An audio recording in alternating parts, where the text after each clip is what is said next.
Hello and welcome to another episode of the Emil Varna podcast. Today I am joined by Ruth Clare, who is the award-winning author of the book Enemy, a daughter's story of how her father brought the Vietnam War home. In the book, she details how her father's experiences within the Vietnam War led to family violence and how that impacted her in her own life as a child, but also growing up and having her own children. Her book was published by Penguin in 2016 and remains required reading, I think, for anybody who is experiencing or wants to understand family violence in the context of war, but also in terms of coercive control and wanting to control other people. Ruth is a keynote speaker for many different organizations, and she has also delivered a talk on TEDx. Ruth's writing has been described as evocative, magnetic, insightful, and brilliantly moving. She's appeared in publications such as The Age, Elle, and The Good Weekend. She's also working on her second book, which is called Powerful.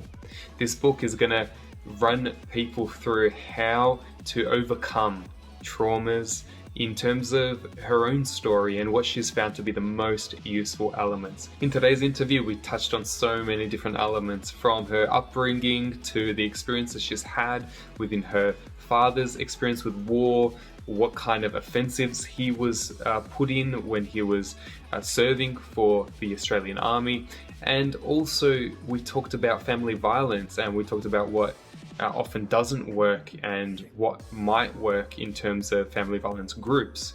Ruth is a really engaging speaker, and I had a lot of fun touching base with her. She's got such a beautiful way of weaving through stories and accounts and her own personal experiences to make a very compelling case towards self-development and putting up and working through trauma. So I can't wait to jump on into this discussion. And without me saying any more, let's get on into it. Hello, Ruth. Thank you so much for joining me today on the Emil Varna podcast. It's really exciting to have you on board, and I can't wait to get this conversation started. Either. So I want to start off by just asking you to introduce yourself and kind of tell our listeners who might not be aware of your story, who you are and where you've come from. Yes, so my name is Ruth Clare, and I am the author of a memoir called Enemy, which was published by Penguin in 2016. And Enemy is the story of my childhood growing up in a home with family violence. And it's also an exploration about the psychological impact of the Vietnam War on my father, and trying to unpack how much that war trauma impacted his behaviour as a parent. One of the main reasons I started writing the book was because I had become a parent myself, and it wasn't until I started that journey and realised how complicated that relationship is with your children, that idealised version of what it meant to be a parent, I can't live up to my own ideal. And I was feeling traumatized a lot of the time. My children were triggering my own childhood stuff, and I wasn't always coping well. And I thought, oh my God, there must be other people out there who are going through something similar. So I wanted to explore that idea. So that book came out in 2016, and since then I do a lot of speaking around those issues of including children in conversations around family violence, because I feel like that is something that is really lacking in the conversation at the moment. So a lot of my speaking centres around on that. I write on those topics, and I also love talking to a lot of schools and teenagers, because that was the time in life where I was having to deal with a hell of a lot of stuff. And I think that children are often completely underrated in how much they're dealing with at a really young age, and it just annoys me. And so I really love talking to teenagers for that reason.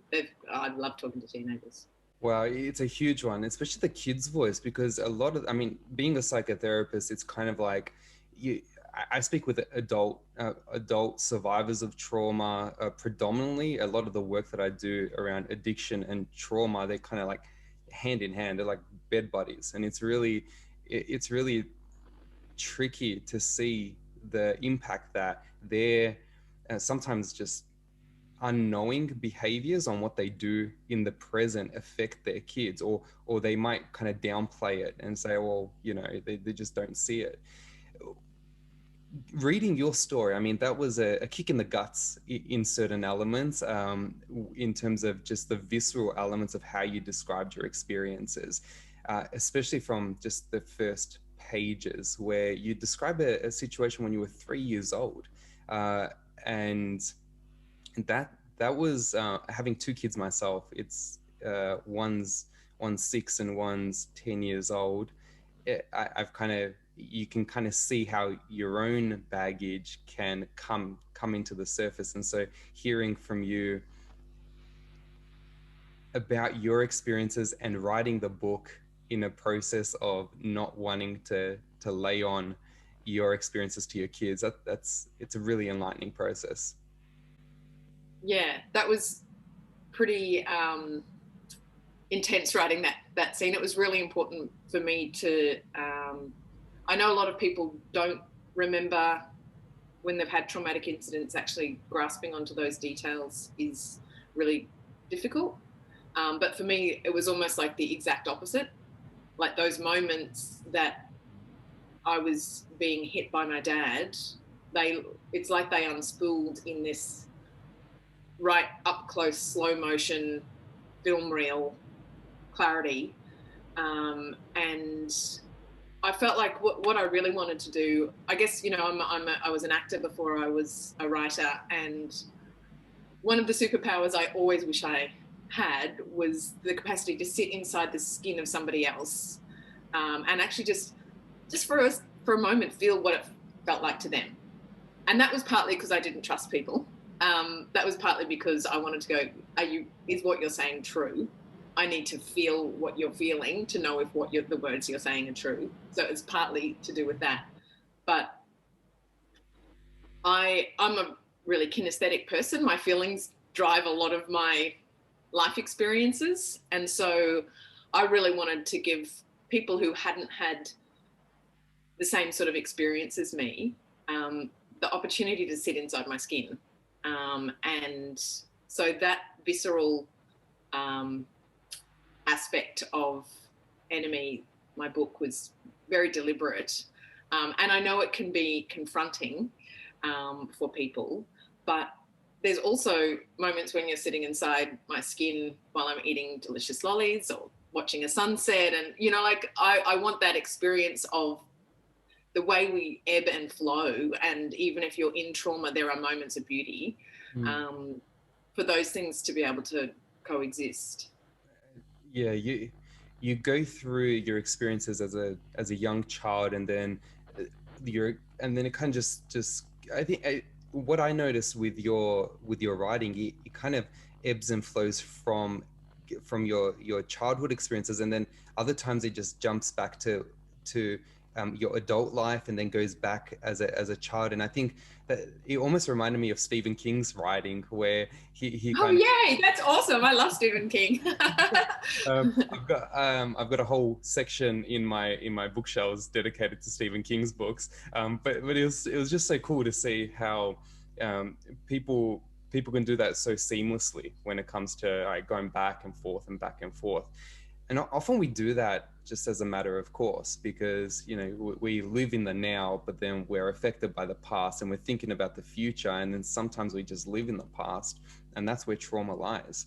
It's, I really, one of the conversations or one of the experiences that sticks with me for some reason is the eucalyptus project that you had at school, and how you were able to, well, you just wanted Dad's input, and how you kind of came at it and you said, hey Dad, I've got a project, can you help me? And he knew so much about eucalyptus trees and eucalyptus leaves, and then your kind of hand-in-hand process on on working through that. Do you want to tell our listeners a little bit about that kind of dynamic, knowing how Dad was, and then other times where you had positive experiences with Dad and how you'd come to kind of navigate those? Yeah, so that particular moment in time, I used to have to, in primary school, do these things, they called them lecturettes. And a lecturette is like, you got a piece of cardboard and you got to choose your topic a lot of the time. And you'd have to research something and you'd draw, you'd either cut out pictures or you'd draw something on the thing, and you'd have a little paragraph about what it was. And the other thing you had to do was, it was teaching you, and it's something that I use to this day when I'm doing any of my speaking. It was teaching you about palm cards, and so it was an opportunity for me to stand up in front of the audience of my class, which I've always loved to do. And so I loved doing, this is my absolute favorite things, doing these projects. But, I had project exhaustion, and I was asking Dad, did you know a topic? Not really expecting him to say anything. And this day he said, well, what about eucalypts? And I'm like, oh yeah, that sounds really boring. And then he said, come on, let's hop in the car. We'll go and he was energized to help me in this way that I was like, okay, all right, yeah, we can do that. And then we lived in Rockhampton, which is a town of 70,000 people in central Queensland, and a lot of surrounding bush. And we drove not too far away to this stretch of road where we often travelled down this stretch of road, and I'd never really paid much attention. The gum trees just pass you by in a blur as you're going past, and Dad pulled over to the side of the road, and then he took us inside this bit of bush, which felt kind of like, are you allowed to go into the scenery? You're having this moment of going, suddenly what was just the blur is now something that's real. And he took me through the bush and started describing all of these eucalypt trees and using the proper Latin names. And it was this moment of me looking at him and going, he's so smart. And, he knows so much about this thing that before always all just looked like grey leaves to me. And so he took it through and we collected everything in a plastic bag. And then I came back and started my project straight away, and made sure I got all the Latin names right and put in all the effort. And I was so hungry for that validation that I kept, I'm sure, annoying him with how much I was like, and you see, I've now written like 4 extra letters on this. What about this? I was, hungering for that feedback. And I decided, that I was going to have to decided I was going to have to 100% memorize it. There's no way I was using palm cards for this. I was going to have to do and know all of the Latin names. And so we had chooks. Chooks were often my proxy audience. So I went down into the chook pen, initially with my palm cards, giving them a lecture on this eucalypt trees. And then I did it in front of the class. And, I was already a pretty nerdy straight A type of student. And this one was like, I'd really upped it a notch because I was really trying to impress Dad. And they made me walk around to classes and do the lecture in front of other people. And the librarian had it in there. We had the library display. And I came back and I said, the second I came home from that day, because they used to be much more judgy at school and give you actual marks and A's and stuff. And so they gave me a mark on the spot for this project. And I said, Dad pulled up on his motorbike, and I said, Dad, guess how much I got for the project we worked on? And he said, oh, I don't know. And I said, what's it out of? And I said, oh, it's out of 30.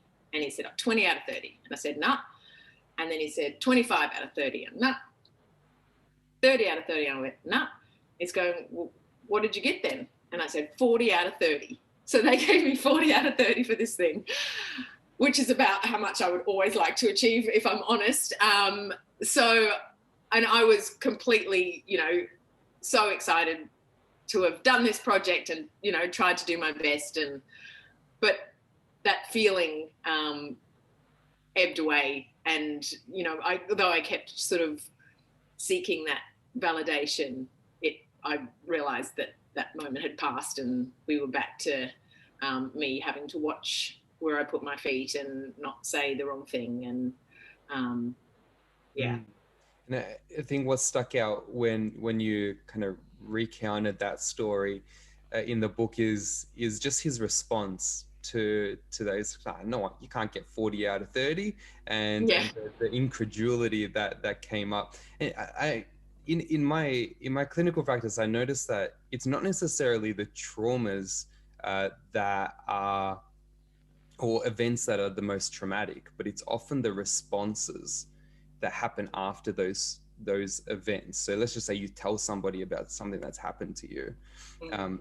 It's the response that happens after that sticks with you a lot more than the event in itself, for a lot of people. Of course, there are others who don't. And I don't know, reading that book from a therapist point of view, it was a bit of a tearjerker, but I wonder what other people's responses who have read your book have been when it comes to all these cases that all these stories that you lay out and all that sort of stuff. What has been the main feedback when people have read that? Well, for a start, one of the things I'm doing in the book is naming an experience that I don't feel has been named, which is what it feels like to be a child of a veteran when the veteran is suffering from PTSD. And, you know, speaking anything related to veteran world feels like it's a really taboo subject, that the only narrative that is acceptable is thank you for your service. And so trying to actually say, hang on a minute, this actually derailed my entire life. I don't remember a moment when I didn't have a dad who hurt me. You know, I grew up around an extraordinary amount of trauma, and I understand he was also traumatized. But when do I get to claim that experience? Because that also happened. And so I was really scared that the veteran community was going to come down hard on me and say, how dare you? You just had a, you know, crappy childhood. We went to war. You know, that in my head, this was the narrative that was going to take place.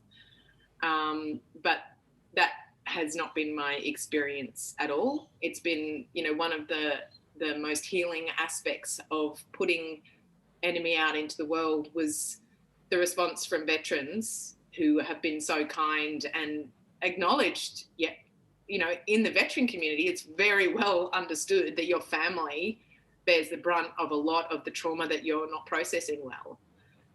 You know, and you understand that, obviously, in psychotherapy world, that's the way it works. You know, what we can't deal with, it comes out in ways that we wish it wouldn't. But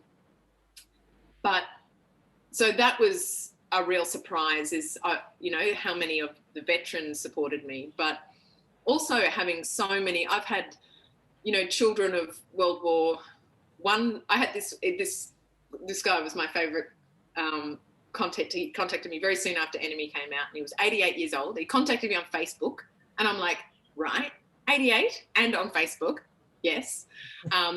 He was the child of a World War I veteran, and he was also himself a World War II veteran, and he was extremely intelligent. He'd worked in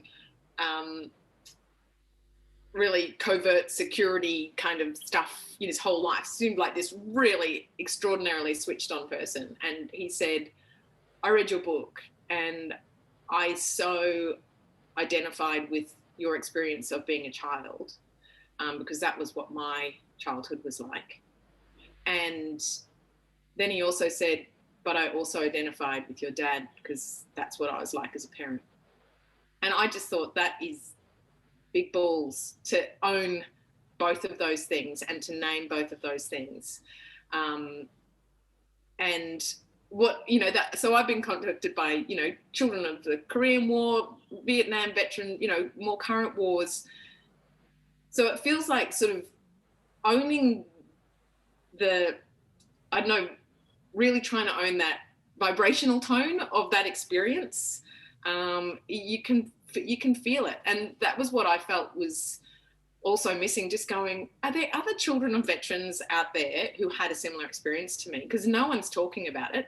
No one's talking about this. So, you know, and people have, you know, I've done enough speaking events that you do get people coming up and just saying, you know, off, weird, you know, or you know, I had someone who was another author actually, who was an older generation to me, who contacted me to just say, I don't really think you should be talking about this stuff. And I'm like, you can jam that right in your ass. Wow. Because she was, and I was like, but that just is her being uncomfortable. You know, that's her thing. That's not about me. But you see, it's kind of like that just feeds into the stigma and the way of, well, let's just not talk, you know, don't ask, don't tell sort of thing. Well, yeah, you know, even talking at schools, you know, because with all the trigger warnings, content warnings, everyone's, you know, wanting to manage people's anxieties. I will often have people say things like, oh, yeah, we want you to talk about resilience and overcoming adversity, but we don't really want to talk about the adversity. So if we could just talk about the resilience, and I'm like, okay, so I grew up in a home with family violence. That's the adversity I overcame. So what I prefer to do is to actually begin my conversation with a grounding exercise and to tell people, you know, so I take them through a whole, it's been so helpful for me in my therapy is, you know, feeling your feet in your shoes, breathing. I take them through the box breathing. I'm going, now, you might feel a bit uncomfortable, but that's actually okay. And we need to learn to tolerate discomfort if we're going to grow. If you feel it's too much, you have the complete right to leave, but we're talking about stuff that's really important to talk about. And I get, after every single talk I've ever done at a school that's based on, you know, this theme of resilience and overcoming adversity, but based on actually the adversity as well, I get probably 5-10 students hanging around afterwards to tell me their stories and saying, no one talks about this. Wow. And so that's one of the reasons I'm writing my next book, is because those quick, it feels like I'm trying to do, you know, triage therapy in 5-minute increments while they're standing in front of their peers and you're kind of, oh, I don't know, you know. So I'm like, and then some people hang around the back and then decide to leave and you're like, oh, I don't know what you wanted to say, but I'm sure it was a thing that was really important. And I just say to the organisers of the events, any child that you see even hesitating near me, you should follow up with them, because sometimes they just want to be asked and then they've got something to say. Because if anyone had asked me, I would have told. Yeah. But I didn't know that anyone, you know, that there was even adults out there who would support you. Yeah, do you dip your toes in a pool that's going to freeze you? You know, it's a tricky one. It's really hard. What really I mean, I'm meeting you for the first time today, and I think it's really interesting to kind of grow to know parts of you that I read into the book, and kind of just having a chat about it today. It's been really exciting. But one thing that strikes me the most is just how powerful you were throughout your childhood and your adulthood in terms of standing up for what you thought was right, because so many people would kind of retreat in their own world to escape that terror that they're experiencing. You did the opposite. You were always kind of handling challenges head on, and like some experiences when, let's say, you were rewarded for something, you would be like, well, is David, is Kirsten getting the same thing as well? You know, like your siblings, you would kind of jump on and say, what about them? Or and then you would not shy away from standing up for yourself. Mm. Was that always part of your story, or do you feel like there's been an experience, there were those experiences that made you feel like you could stand up for yourself? I think I've always had that aspect to my personality. But I think that has just grown as I've, that hasn't ever ebbed for me. The idea that I have had a lot of therapy. Right? I spent my entire 20s in therapy, having a weekly psychotherapy session. And that, I've seen every kind of healer and tapper and Reiki, and I will get anyone to heal me. I'm open to be healed. I'm really open to any of those. And what I always feel, I'm really driven by the unfairness, and I know life's not fair. I get that, but I think it should be. And so I'm like, okay, well, I still think it's not fair. So what can I do about that? And for me, I was in my 20s. Rent was a lot less expensive when I was in my 20s. So it was feasible for me to work part-time as a waitress. I was acting, and all I would do would be, probably 30 hours a week of work. And the rest was mostly taken up with trying to get auditions and therapy and doing the processing of therapy and unpacking therapy. And it feels like I've had this sort of journey with therapy that a lot of people are never going to get the opportunity to have in their lifetime because of time constraints. By the time they go, oh my God, I really need this help, they've got kids, they've got to cram it in. You don't get this kind of, I would be like, spend 5 hours a day processing, drawing in a journal, going for walks, all of this, luxuriating, I guess, in that process. And so for me, the way that I feel like I can try and contribute that is through sharing what I learnt, trying to tell stories in a way that's entertaining enough to keep people interested.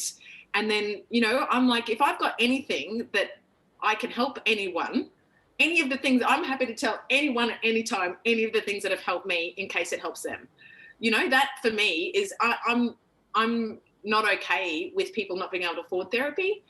That is not okay. And I hate the way that we still have to get these stupid mental health care plans.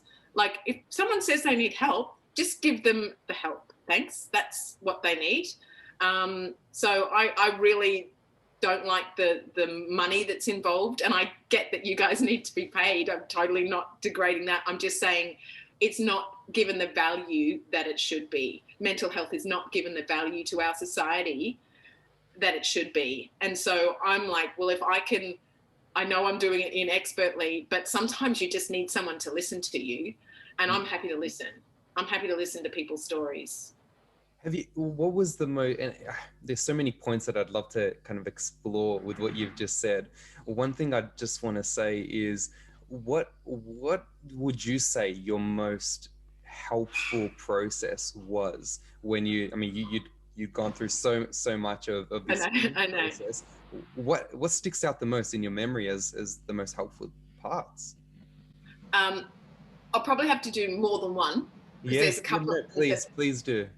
Yeah. So for me, my therapist was really creative, and I'm a creative person. So having, she used to do a lot of dream journals, and, so you'd have, what I really liked about that process of being, you'd bring dreams to therapy, or you'd do a lot of focusing exercises where you'd talk about something and she'd see that you'd touched on something. And so instead of trying to analyze, from an intellectual, she would say, okay, let's do a focusing. And so you'd go inside yourself and you'd try and locate where it was in your body and whether it was cool or hot. And then you'd allow an image or something to arise. And if an image arose, then we would draw the image.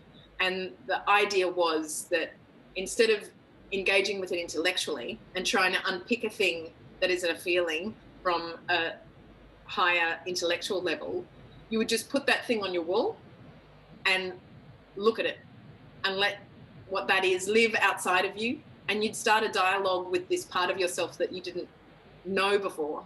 And it was like you, in giving it form, you claimed it back for yourself. And that was really powerful because it gave you, instead of, you know, I find the thing when you have a big feeling about something, and it often comes with all these tumbling thoughts and then you feel like you're sucked down into this narrowed way of thinking. And what that separating out process did for me was to go, oh, I hear that you're talking to me, this part of me. I hear what you've said now to me, this part of me.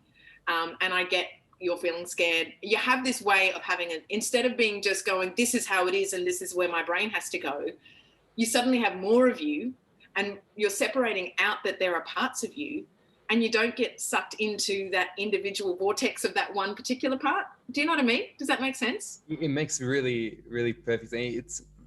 I'll let you continue, and then I'll kind of jump on that. Okay.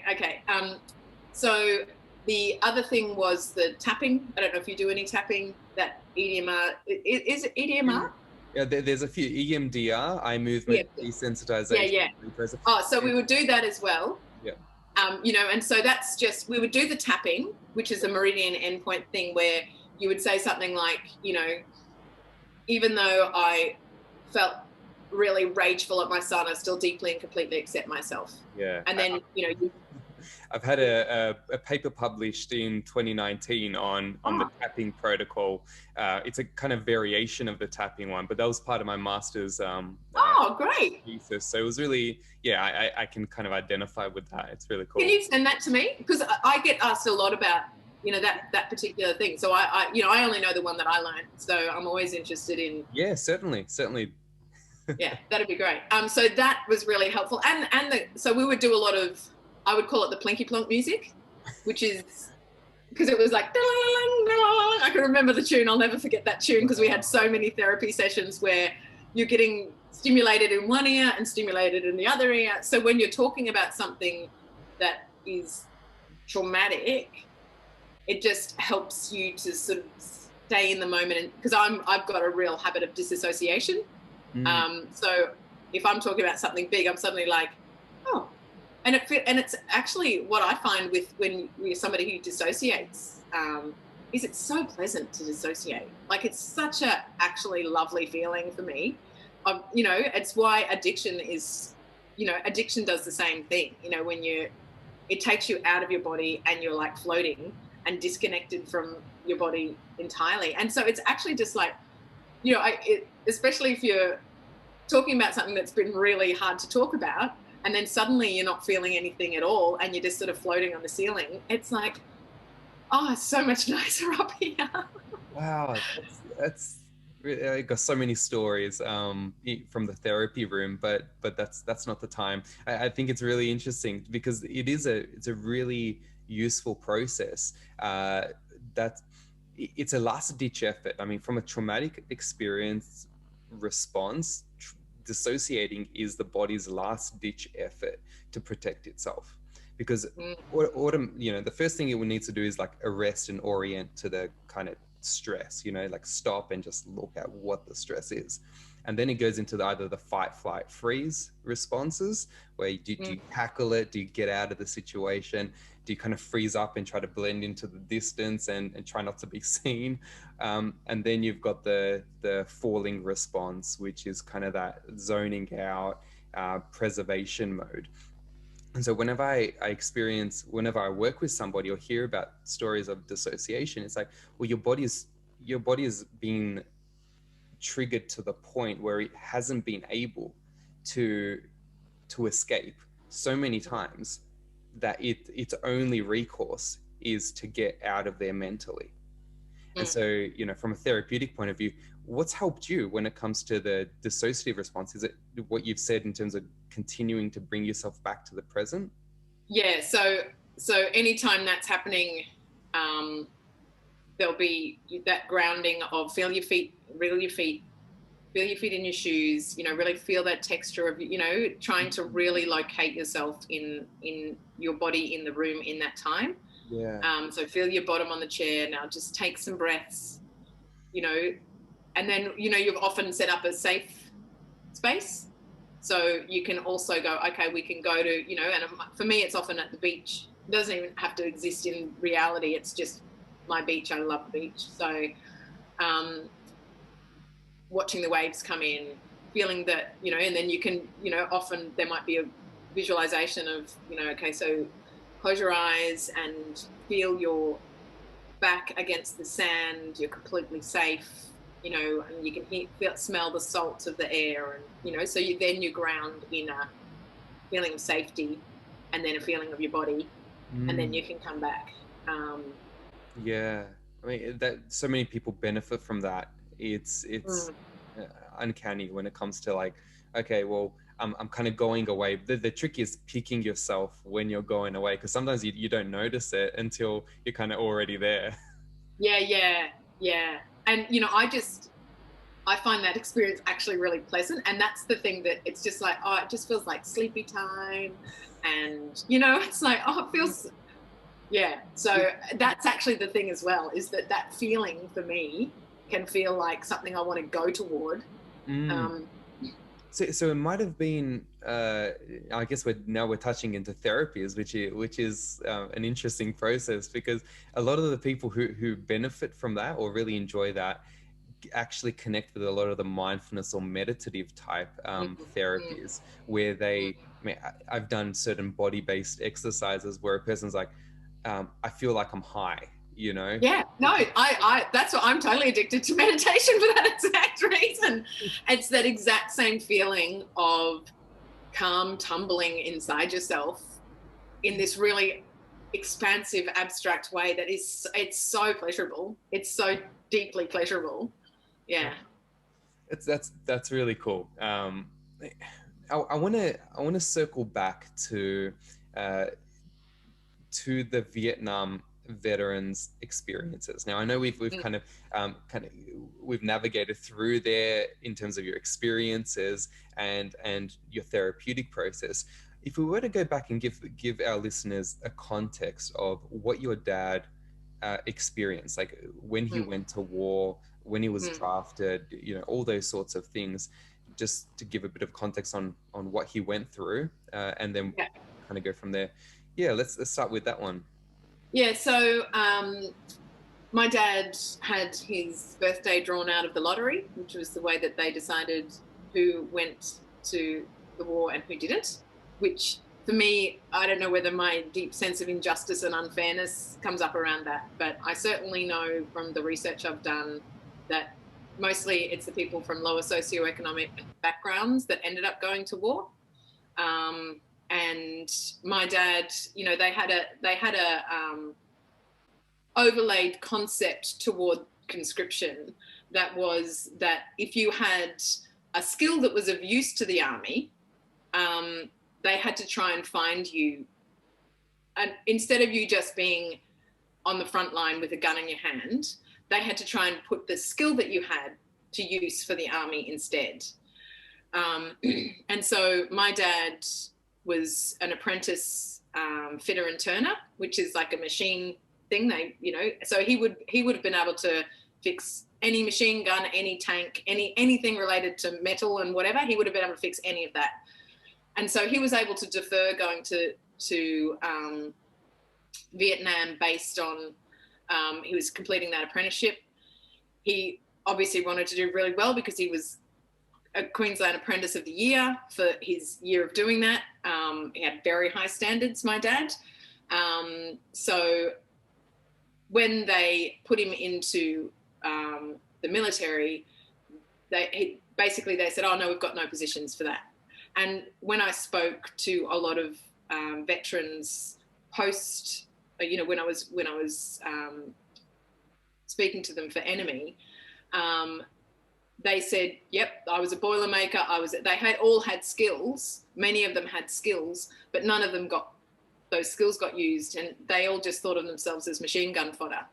And someone described it as we were just meat to them. So they just wanted warm bodies on the front line, and just plucked young men out of their lives in Australia and trained them up and sent them into war. And one of the things that was interesting to me, you know, not a massive natural history buff. I like to hear the stories if they're told well, but, you know, I'm not going to ever go through it. Certainly not military history. Oh my God. So many people who write military history want to talk about 66-degree gun orientation in a southwesterly. Yeah. What even is that? What is that? No, well, it's, you know, they're getting there in the specifics of this is where we think, and that's, oh my God. I was like, what are we talking about? So I didn't realize that one of the major differences between World War I, World War II, and the Vietnam War was, for a start, World War I and World War II were trench warfare. So you go over there in a big group of people, and then you dig a trench and you're in the trenches together. And usually you're dispatched with your group, and you go over there, fight in the war. It's horrific, obviously. No, all wars are horrific. But then you come back together with your group, and then you arrive home to parades. And, you know, there's also been back home, there've been deprivations. So people have been on rations, you know, the whole of the society that is actually feeling for you the whole time that you're over there. With the Vietnam War was a very unpopular war. A lot of people were protesting about it. What they tried to do to reduce the impact of having too long a service was they tried to just dispatch individuals or really small groups over and only have them for 1 year at a time. But the people you trained with, you wouldn't often go over with. So you had this really, you're on your own kind of experience from what I've heard. And when you then got over to Vietnam, you weren't in a trench, that you were often sent on patrol into a jungle where any leaf could be a soldier. People could pop up from tunnels. Snipers could fire from trees. There was just an ever-present sense of, I don't know when it's going to happen. And it would be this sort of sudden out of nowhere, rather than, okay, we're the front line is advancing, we're doing, you know, like that sort of, and they were looking for you, you were looking for them. And it felt very much that idea of the fog of war. It felt like that there were really specific conditions in the Vietnam War that seemed set up to create that hypervigilance in a very extreme way. And so when my dad went over there, it was in 68 to 69, which was just after the Tet Offensive, which had been something where they'd taken control of the North Vietnamese soldiers had taken control of buildings, and so my dad arrived 6 weeks after that event, and then very shortly after he arrived, they ended up putting down the camp that Dad was with in the wrong location, which was right in the middle of where a whole lot of North Vietnamese soldiers had a camp. And so they were all in the trees watching them set up their camp for the night. And then on the first night, they set up camp in this location, and the thing was called the Battle of Coral Balmoral. On the first night, they set up the camp. Out of nowhere, the whole camp was overrun by people coming out of the darkness with war cries, and then they had big guns. And so that first night was a battle of all of these soldiers. They were completely outnumbered, and they were trying to get the big guns. And then the first night, the men had to, you know, they fought them back, ended up getting the gun back. But, you know, they described this experience. It was pouring with rain because they were so overrun by enemy, like they were so outnumbered. They ended up having to call an airstrike on their own position. So that meant bombs were dropping on them to try and get the enemy soldiers, you know, away. And it was this ongoing process of first night they came, the second night they came. This process happened for 6 weeks, every single day and every single night for 6 weeks. And it was pouring with rain. They'd have pits that they would have dug. So instead of having a trench where you've dug a big thing, you basically just have almost like a shallow grave that you lie in, and that's your protection. But those pits would get filled with water because it was pouring with rain. And a lot of times the guys that I spoke to about their experience would say it was either, do I go in my pit and potentially there's a massive snake in there? Or, so you're having to weigh up all of these. So that was a really extreme event. So for context, the Battle of Long Tan, which is the best known battle of the Vietnam War, and it was a brutal and awful experience. It took 4 hours, and this battle raged for 6 weeks. So in terms of exposure to threat, it was most of the people that I've spoken to who were at that same battle, which my dad was at, have been totally and permanently incapacitated with their PTSD. And it's taken ages. I think it was only a couple of years ago that battle has been recognised, with medals and all of the stuff that goes along. That's huge. It gives me goosebumps just to hear the constant barrage of threat. I mean, just even that image of a snake in a pit. Like, do I go in with a potential snake, or do I wait for all these other snakes to come out and kind of, talking about soldiers here, but it's kind of like, wow. Did you, in the preparation for your book, did you ever speak with anybody from the other side, any Vietnamese soldiers? No, because my focus wasn't on the war. My focus was on how much can war psychologically impact somebody. Yes. And so, that would have deviated, I guess, from what I was trying to do in the book. No, I see. I guess the initial question that comes in my mind is, were they affected in the same way that veterans from Australia would have been affected, given their own culture and context and their response? I think trauma is the universal language. From what I have read, the way that we act out from that. Yeah. And I don't know if you've done any research on that, but trauma in itself, I mean, if we think about trauma from a stress-based point of view and a pervasive stressor, you see it from a nervous system response more than anything else. So whether it's stress, anxiety, or trauma, and whether it's simple trauma, like it's only happened once, or whether it's complex PTSD, where it's happened over time, whether it's happened in your childhood or adulthood, your nervous system responds in similar ways.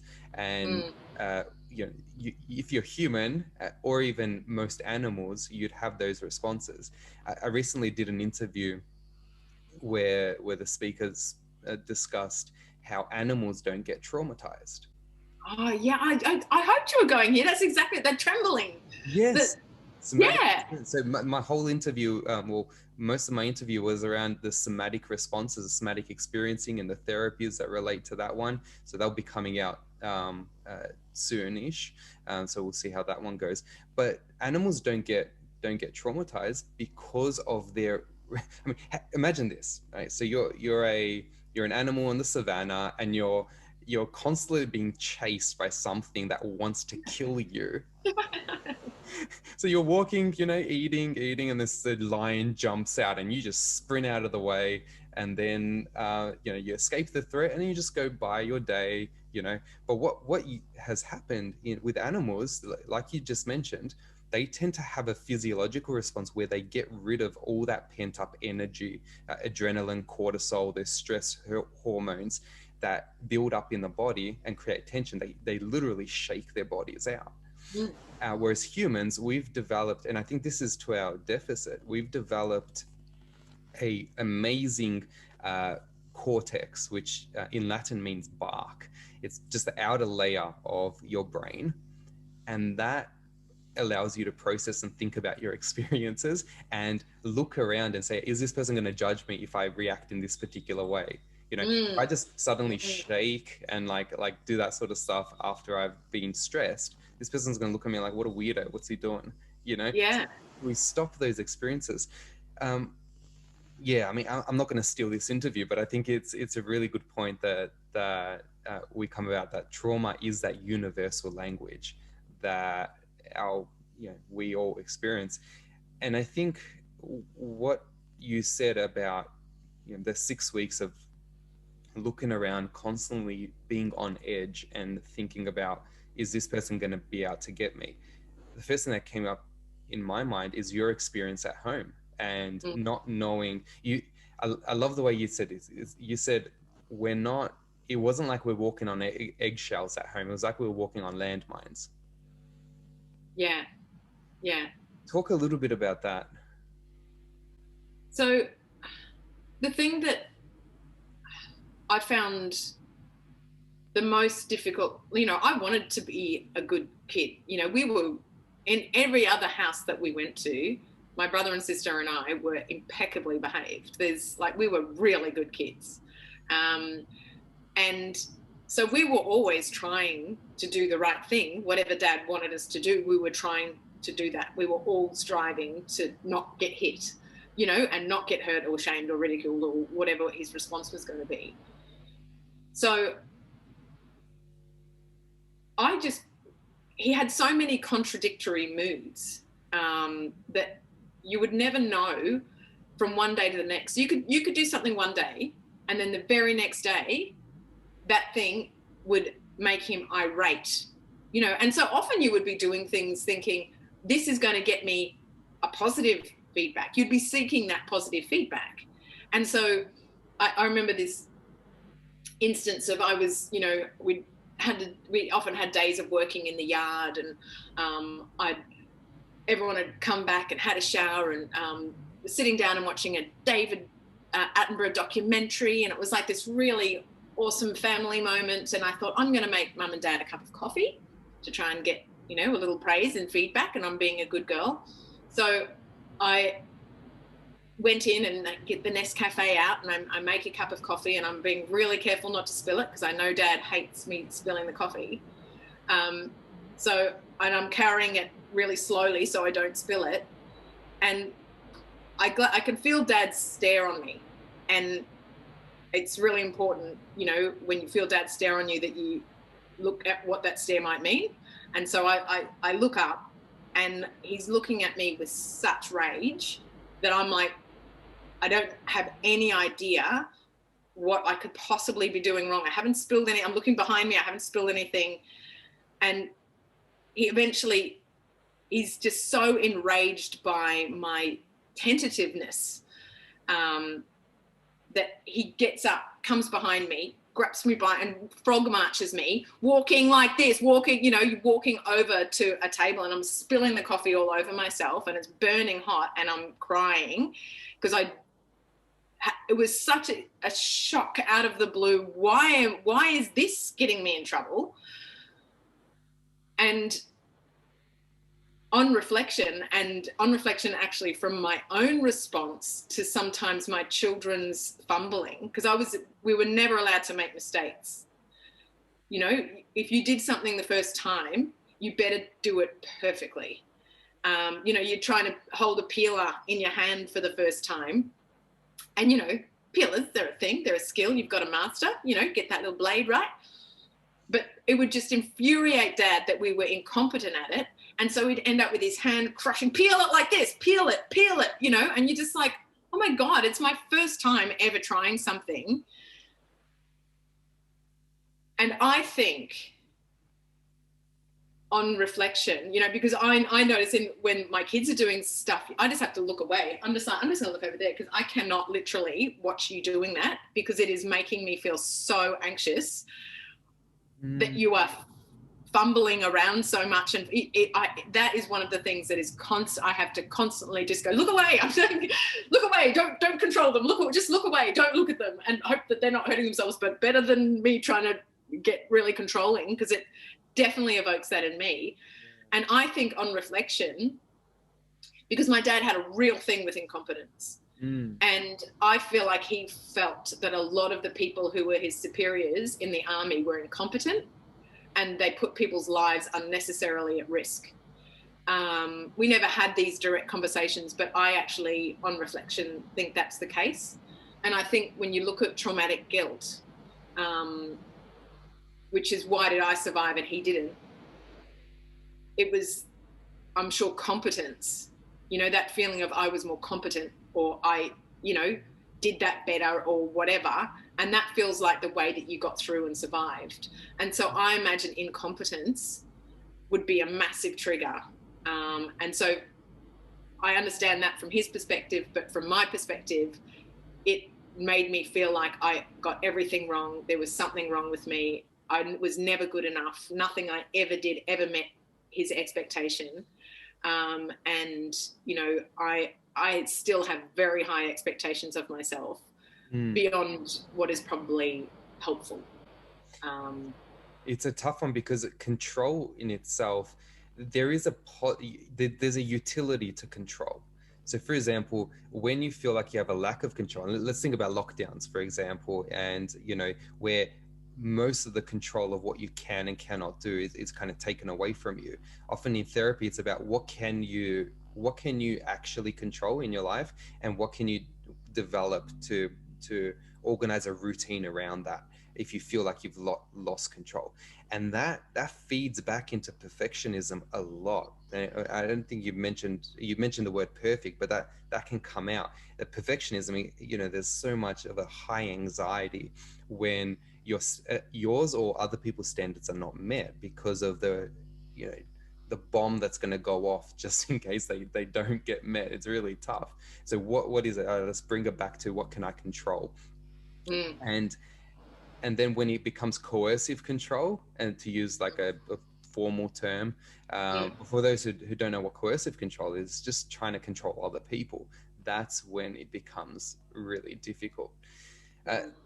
So it's not uncommon, is it, Ruth, that you would try to control what little you have in control of? You'd started to make lists of all the things that would upset Dad, and the list just getting bigger and bigger and bigger, and every day, like you said, things will change. So there was a total lack of control. And I think at the root of trauma is that inescapability and lack of control.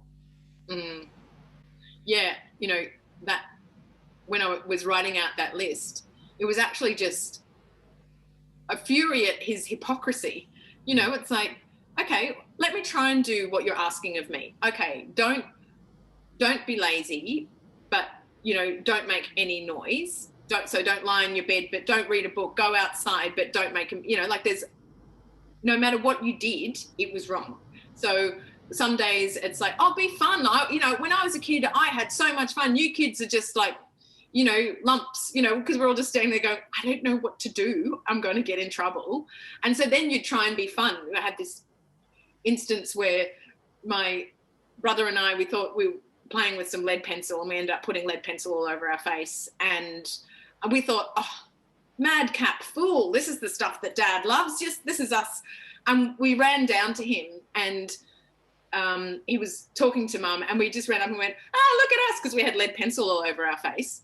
And he just turned around and punched us both. And we all just went, oh, well, that didn't work, did it? You know, and it was those moments when you're like, I was literally trying to get the positive.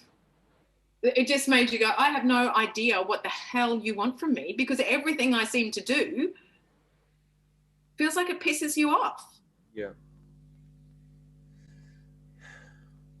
It's hard. It's hard to see, and it's hard to see in the people that you want to look up to admire, or that are supposed to be there to protect you. And it creates that sense of, it's almost like a paradox. There's a biological paradox. You want to draw closer to the person that's supposed to be there for you, but your body's doing everything it can to draw away. And then there's the times that you do draw closer, these sorts of stuff happen, and then your brain doesn't know how to process this sort of stuff.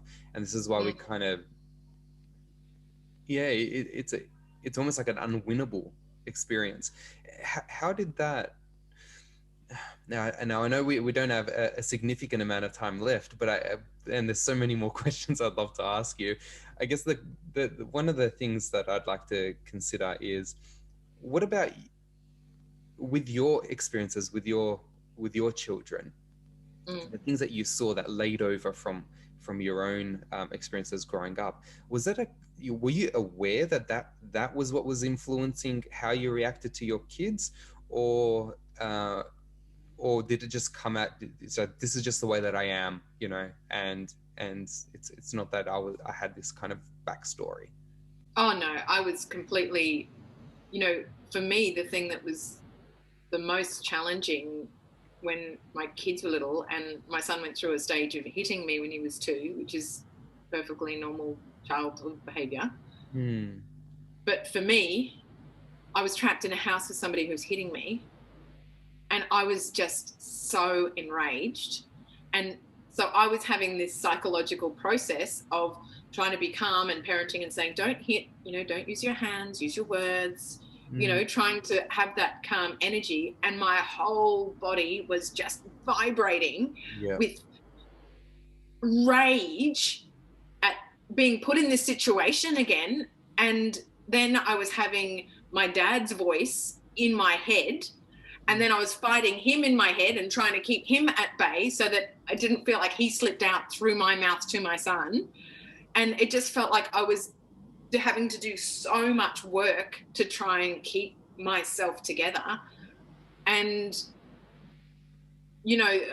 that I was, and that was one of the reasons why I wrote my book. It's like, I am psychologically aware enough to know that this is going on and I'm being triggered and I'm tapping my head off. I was just like tapping myself all day, just trying to calm the hell down.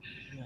And I was like, this is how the cycle of violence continues, because you get triggered and you want to hit your kids. Like, I was shocked. Yeah. I was shocked that I would ever have that thought. I was like, you hit me, I'll hit you. It's like, that's not a very logical parenting thought, is it, of a 2-year-old? But in my head, it didn't feel like he was 2. It felt like he was my dad, And so it's this whole murky way when that trauma gets activated and all your, rational thinking goes out the window. And I was like, oh my God, I've managed not to do it. But there are people out there that we then vilify and judge and shame who don't, then go, no, this is normal. And then they justify their behavior, but they haven't done the work of the painful going back. They don't recognize when that's happening or have any supports in place to support themselves. And so, I think that the unnuanced conversation around domestic violence perpetrators is just so unhelpful, where everyone's like, monster, no, monster. Oh, okay. All right, well, there's just the monster men, and that's it. Let's not be curious about that at all, because then we're it's like we have to, if we want to stop this, we have to figure out how it takes place and at what time, and can we do something, and what types of perpetrators are there, and how did they come to be that, you have to do that work. That's a really good point, Ruth. There's a book called The Anatomy of Violence, written by a neuroscientist called Adrian Raine, and he goes to discuss Raine, Raine, and he goes on to discuss why current domestic violence programs for people who beat their partners or their children don't work, and he goes to discuss the feminist kind of ideology or philosophy that underpins that in terms of power and control is not a helpful paradigm within this context. But a better paradigm is understanding what's happening in the brain and how rational cognitive facilities are just gone, and your brain is reacting at a more primitive level, and that actually communicating that to people who hurt other people, it creates more mastery and an ability that I can actually do something different if I try this, this, and this, rather than, okay, well, I'm in a privileged position because I'm male and society allows me to do this and that, or society is organized within a patriarchy and what have you. In that context, it just doesn't work. I know, and it's really, the frightening feminists who, have a go at you if you actually say anything that is, I'm not in any way justifying violence or victim blaming. That is not what I'm trying to actually look at, how we might solve the problem. And I know from the work of Brené Brown that she talks about shame being directly correlated to violence. And I think when you have a narrative that is inherently shaming and othering and you and blah, blah, blah, that makes people go, all right, well, I'm a dickhead. So that's what everyone's telling me. And so what can I do? Nothing. All right, fine. Whereas if you talk about the struggle and, I want to help this situation. And I just think any time when you have, no, this is it. I just don't think any time when there's an emphatic, I know how this works. Okay, well, if you know how it works, why isn't that doing anything to change it? Maybe we need to explore further, keep asking questions, have uncomfortable conversations, because I don't know. I know right now what we know, but I want to keep asking because I want to stop. So how do we make it stop? Yeah, that's huge. And the knowing versus the doing are the two completely different things. I often say that you got to have a marriage between your head and your heart before it comes out in behavior, because often people try to say, I know what I'm thinking or what I'm doing is just irrational, but that doesn't stop me from feeling the way that I do. Kind of like, my 2-year-old son is hitting me.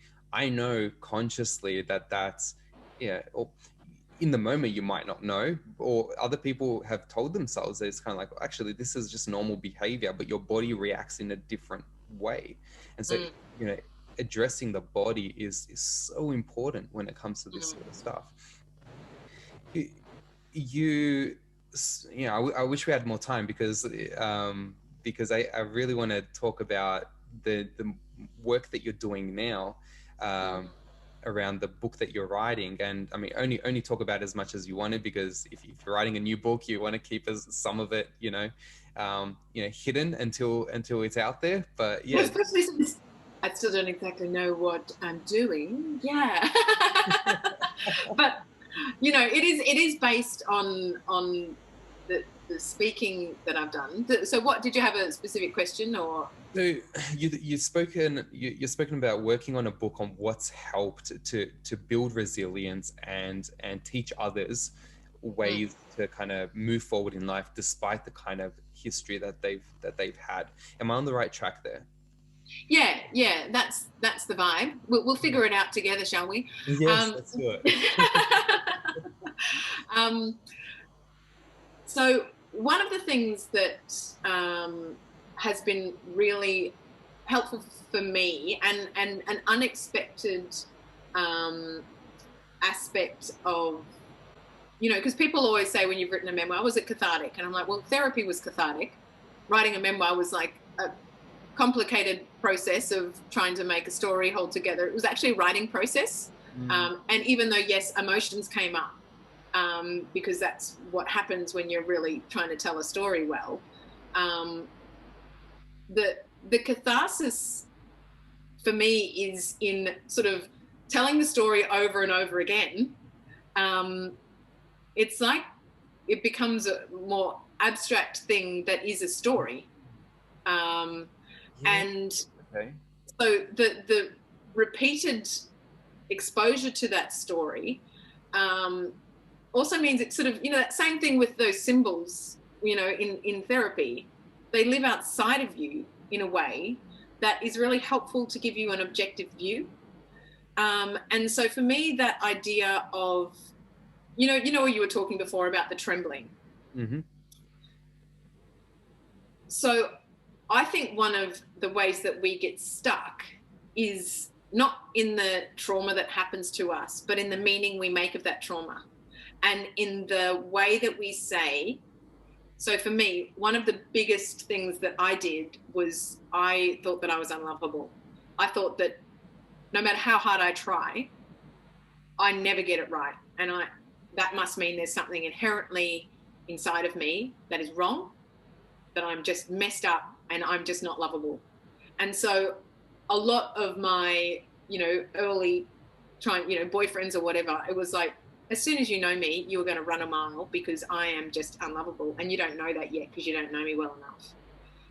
That concept was, was like, yes, you don't, like, I am unlovable was not even a question for me. It's like, that's a fact because it's been proven to me over and over and over again, I am not lovable. And so that's a story that I'm telling myself about what that means. And the stories that we tell ourselves about what something means, if we don't unpack that, if we don't kind of go, is that what it means?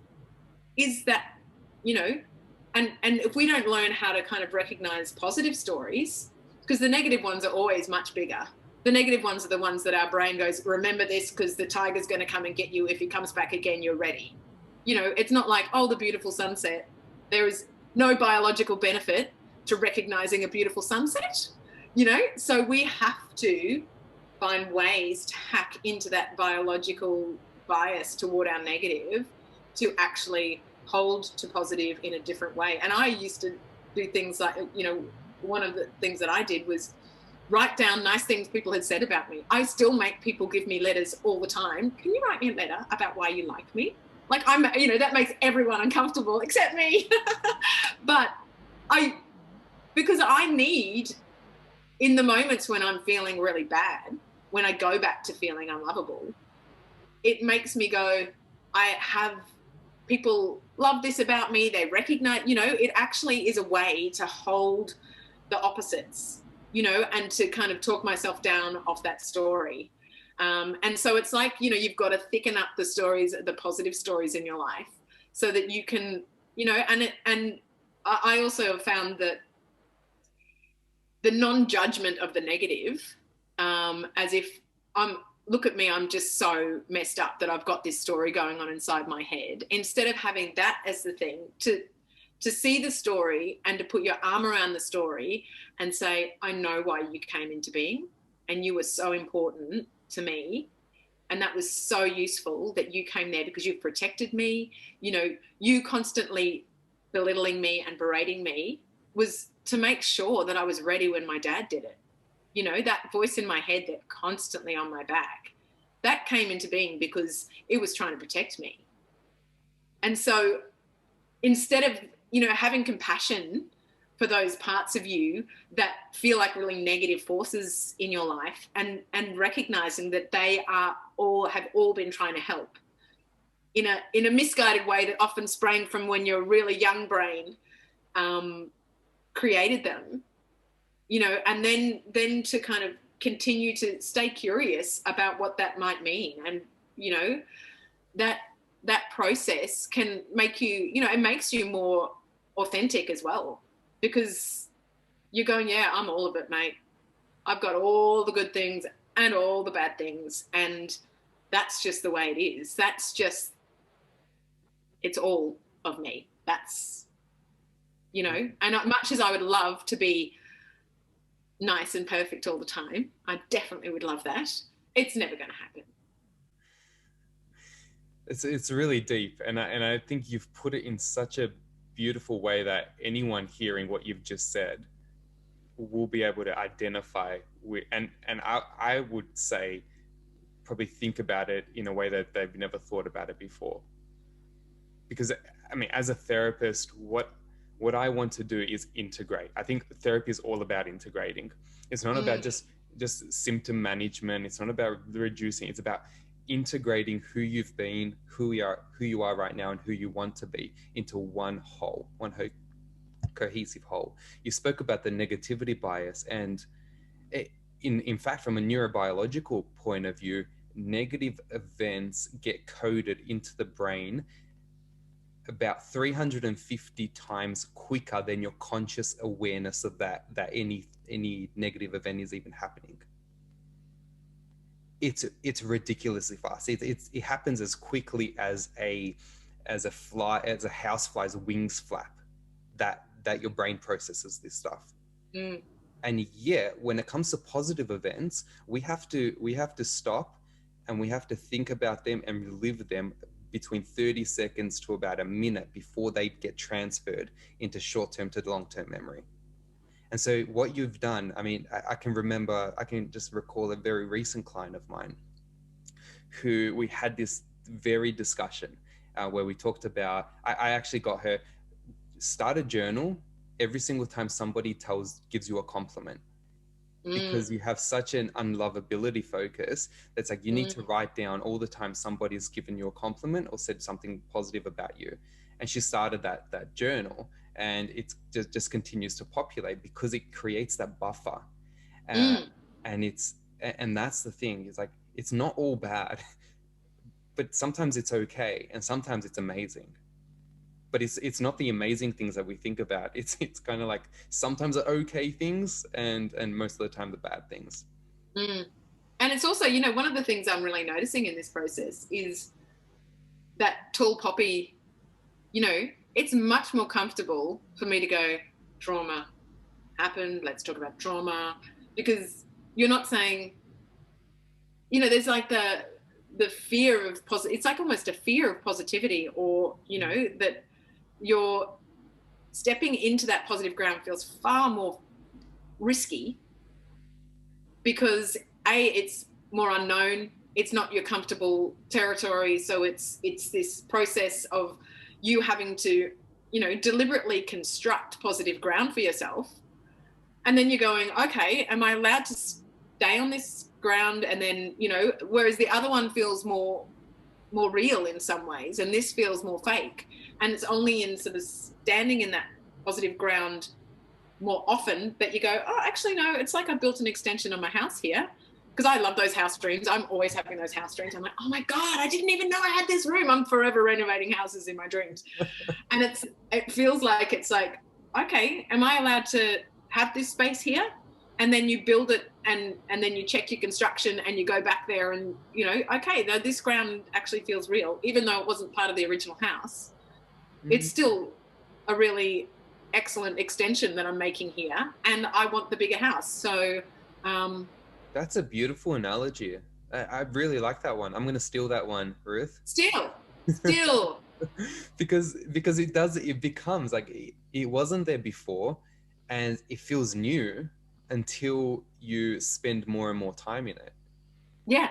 But the same can be said about moving houses as well. You know, you got that really, really tumbled down shack that you might have lived in at one point in your life, and then you move into a new mansion or just a townhouse or just an ordinary house, and it feels weird at the beginning until it starts to feel yours.